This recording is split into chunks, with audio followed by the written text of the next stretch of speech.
aminareo hatrany ny fahasoavan'i Jesosy Kristy Tompontsika. Amen. Hiaraka hivavaka isika ry havako. Ry Tompo, Rainay any an-danitra, fifaliana ho anay hatrany ny miantso anao isaky ny maraina tahaka an'izao. Atsapanay Tompo fa ny fahavelomanay dia mbola fitiavanao, famindraponao, fahasoavana. Koa misaotra indrindra Tompo, amin'ny anaran'i Jesosy. Amen. Anio ry havana dia andeha ary avotrantsika indray ny asan'Andriamanitra tamin'ny nahatanterahany ny fanavotana tao amin'ny Jesosy Kristy. Hoy ny apôstôly Paoly ary ao amin'ny Korinthianina voalohany, toko voalohany, andininy 17, vakiana amin'ny anaran'i Jesosy. Fa avy aminy no nanaovana anareo ao amin'ny Kristy Jesosy, izay nataon'Andriamanitra fahendrena sy fahamarinana sy fahamasinana ary fanavotana. Amen. Misy efatra izy ireo ry havana, dia voalohany amin'izany fahendrena.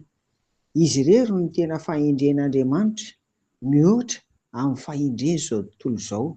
Ary faharoa fahamarinana. Ny filazantsara araka ny Jaona dia milaza fa Jesosy ny lalana sy fahamarinana. Tsy misy olona mankany amin'ny iray afa-tsy amin'ny alalany. Jaona 4:20, andininy 5.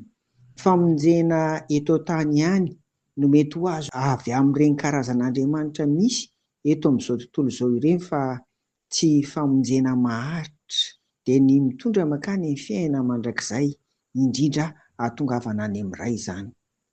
Ary koa izy irery no afaka manamarina ny mpino eo anatrehan'Andriamanitra.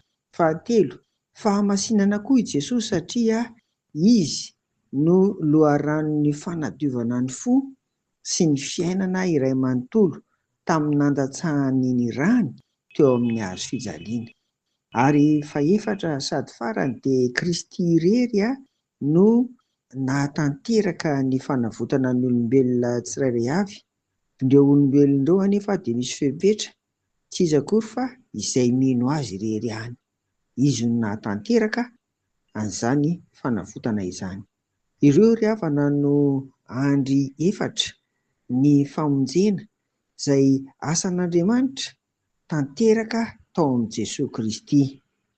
Engane hitombo mandrakariva ary mafy olona ny finoana sy ny fanoloran-tenantsika hanompo an'i Jesosy irery. Amen. Vavaka ary isika dia misaotra anao izay fa noho ny fitiavanao anay Tompo no nahatanterahan'i Jesosy ny asa-pamonjena toy izany, koa engany mba ho voarainay tokoa izany. Amin'ny anaran'i Jesosy.